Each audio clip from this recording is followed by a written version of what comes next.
Ramayana chapter 36. The Good Bird Jatayu. Alas, alas! Ah Sita, ah Lakshman! So cried Maricha, simulating Rama's voice. And Sita was deceived. Trembling like a plantain tree in a storm, she cried, There, Lakshman, do you not hear your brother's voice? Run, run, at once to help. Overwhelmed by fear and seeing Lakshman unwilling to move, she appealed to Lakshman again and again in agony of anxiety. I hear my lord's voice in distress. Go, go at once. Do not delay, she cried. He is in some great danger. Do you not hear his cry for help? Why do you stand still here? Your brother is no doubt surrounded by Rakshas and cries for help.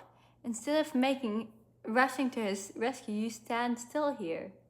Lakshman knew the vials of the Rakshas and remembered his brother's command. He would not move. Sita grew furious. In her agony of fear and doubt, she beat her breast with both hands and shouted in uncontrollable fury, Son of Sumitra, have you too turned foe? Have you been an impostor all these years? Have you been with us waiting only for Ram to die, pretending to be his friend? Were you hoping all the time for his death to secure me thereafter? Why else do you stand here, wicked wretch, and refuse to go to his rescue when he cries for help? Traitor, impostor! These cruel words pierced Lakshman's heart. Like poisoned arrows, he closed his ears with his hands. He spoke gently to Sita, who was in tears of wrath. Vaidehi, Ram can encounter and vanquish any foe in the world. There is no need to fear. Oh, more than mother, calm yourself. None in the universe is strong enough to touch our Rama or do him harm. What you have uttered is unworthy of you, my mother. Do not fear or grieve. You'll surely see Rama return with the body of the stag you wanted. The voice we heard was not his. It was the Rakshasa's trick. Do not be deceived and grieve for nothing. My brother has posted me here to watch over you. Do not ask me to leave you alone and go. I cannot disobey my brother. Since we slew the Rakshas of Janasana, the people are trying to avenge themselves in various ways. We should not be misled by false forms and voices. It was not Ram's cry for help. You need not be afraid in the least. But Sita's fear grew to a frenzy, and with eyes red with anger, she uttered terrible words. Taking advantage of what you call your brother's command, you stand unmoved by his cry of anguish and are prepared to let him perish. Oh, how completely have you been deceiving us, Ram and me, all these years. Base, wicked, selfish wrath, calling yourself brother? Oh, you false friend, do you rejoice that Ram is in dire peril? I now see why you followed us into the forest. Have you been set on Bharata? By Bharata? Have you become my lord's enemies? Have you joined together in a wicked conspiracy? I who have lived with Ram, shall I ever look at you or another? When Ram dies, I die with him. Know this for certain. Sita burst into a rage which completely overwhelmed Lakshman. Her cruel words pierced and burnt into him like poisoned arrows. His hair stood on end. He clasped his hand in worship and said, O mother, O goddess, how can such words issue from your mouth? Like red-hot iron, they burn my ears. Cruel and unjust are these thoughts of yours. With all the gods for witness, I swear, your suspicion is wrong. I see now that after all, you are a woman like other women, quick to think evil of others. I fear a great tragedy is about to befall you. Otherwise, you could not have thought and spoken evil of me. An innocent Lakshman trembled in fear of some dire calamity that was to come over them. But Sita said, Look here is plenty of dry fuel.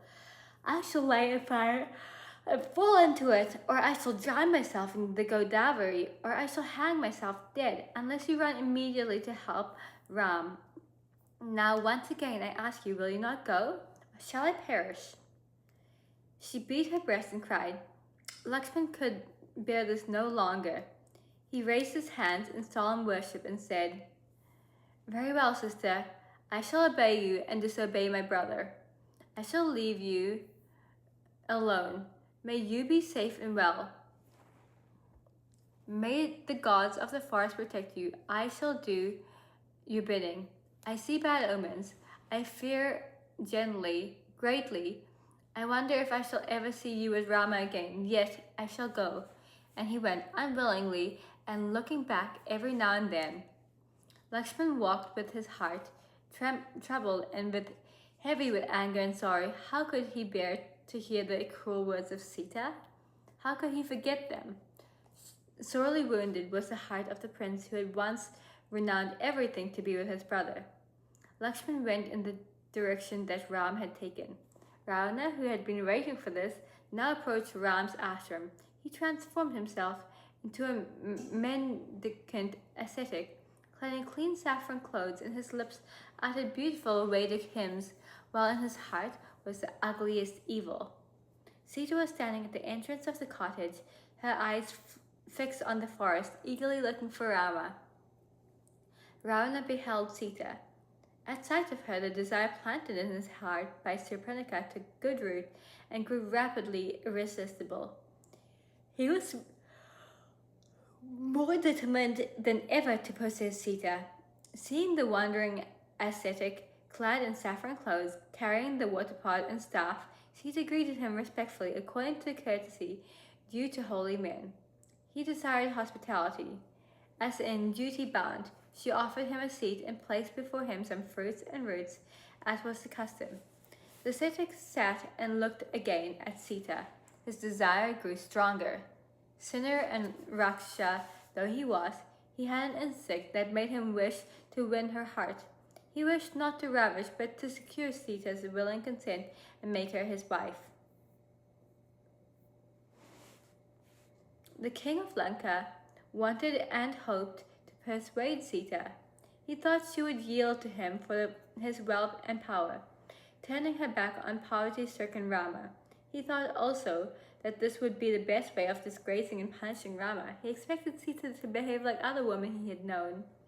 Seated in front of the fruits and roots offered by Sita, the ascetic began to praise Sita's beauty in terms too warm for a genuine ascetic.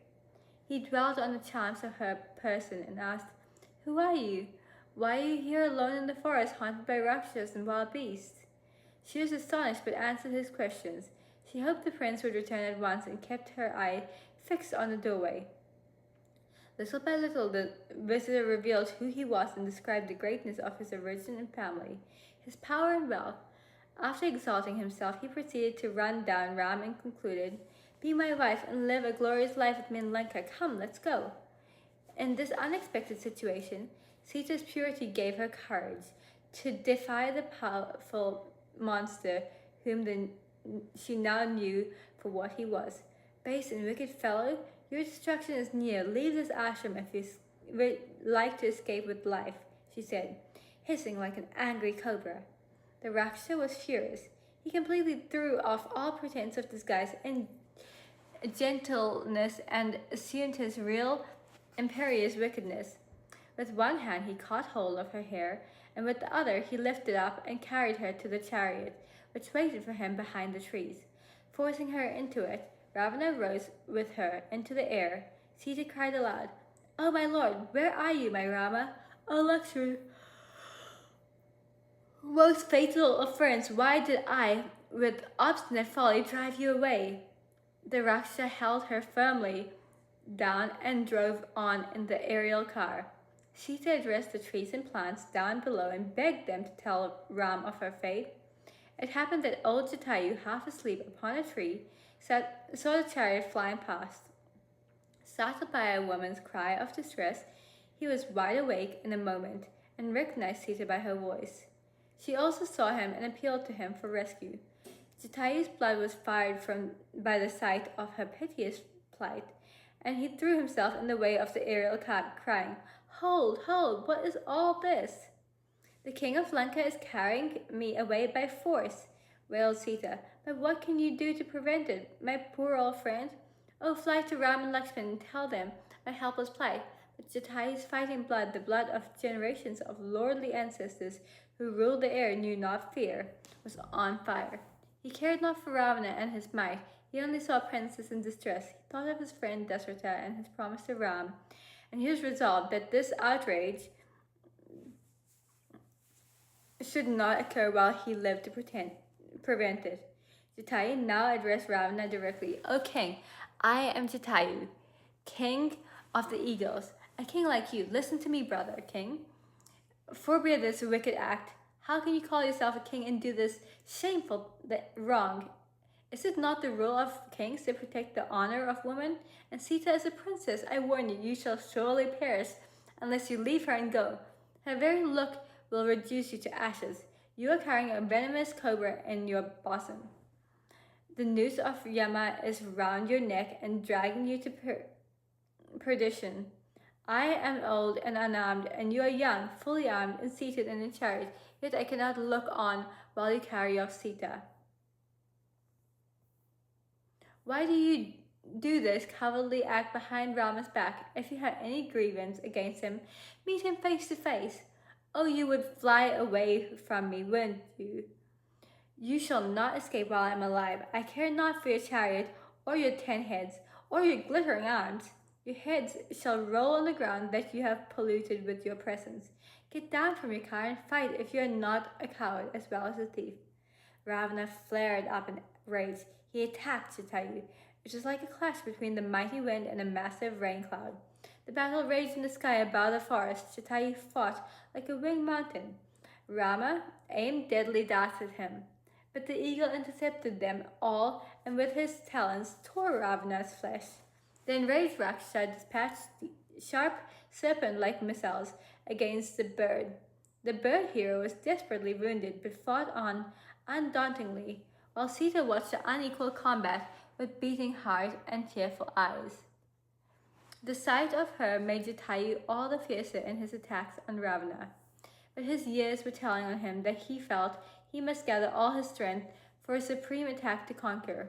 Regardless of the wounds, he attacked Ravana fiercely and with his wings broke off and threw down his jeweled crown and deprived him of his bow. He attacked the chariot and killed the demon-faced mules and the charioteer and smashed the vehicle into 1,000 pieces. Ravana fell on the ground, still clutching Sita. The elements rejoiced to see Ravana fall. The gallant old bird swooped down on Ravana's back and tore great chunks of flesh off it, and tried to wrench off the arms which held Sita. But Ravana had 20 arms, and no sooner was one pulled off than another took its place, and Sita was held in writhing helplessness. At last Ravana let go of Sita and, unsheathing his sword, cut off the bird's wings and talons. The old bird was now helpless and fell on the ground, unable to move. Janaki ran and embraced Jatayu and cried, "Oh, my father, you have given away your life for my sake. You are a second father to my lord, and now you are no more. Oh, our devoted brave friend." Then Ravana turned towards her to take her up again. Helplessly, she ran hither and thither, crying. She clung to the trees and cried, "Oh, my Rama, where are you? Oh, Lakshmana, where are you? Won't you come to my rescue?" The Raksha at last caught her and rose in the air. As the dark and massive Ravana flew in the sky with her, Sita, struggling in his grasp, looked like a flash of lightning across a great black cloud. The Raksha carrying her appeared like a mountain covered by a forest fire. The body of Ravana, lit up by Sita, coursed through the sky like a calamitous comet. Thus was Sita carried away by the Raksha. The sun grew dim and untimely darkness descended on the earth. All beings lamented, "Dharma is destroyed. Righteousness had disappeared. Virtue and pity are no more." The dumb creators of the earth, looking upwards, shed tears. Ravana, cruelly clutching the princess, flew as towards his ruin. As she was carried away, the petals fell down from the flowers she was wearing at the time. As they were strewn across the path below, They seem to announce the scattering of Ravana's fortune and affluence.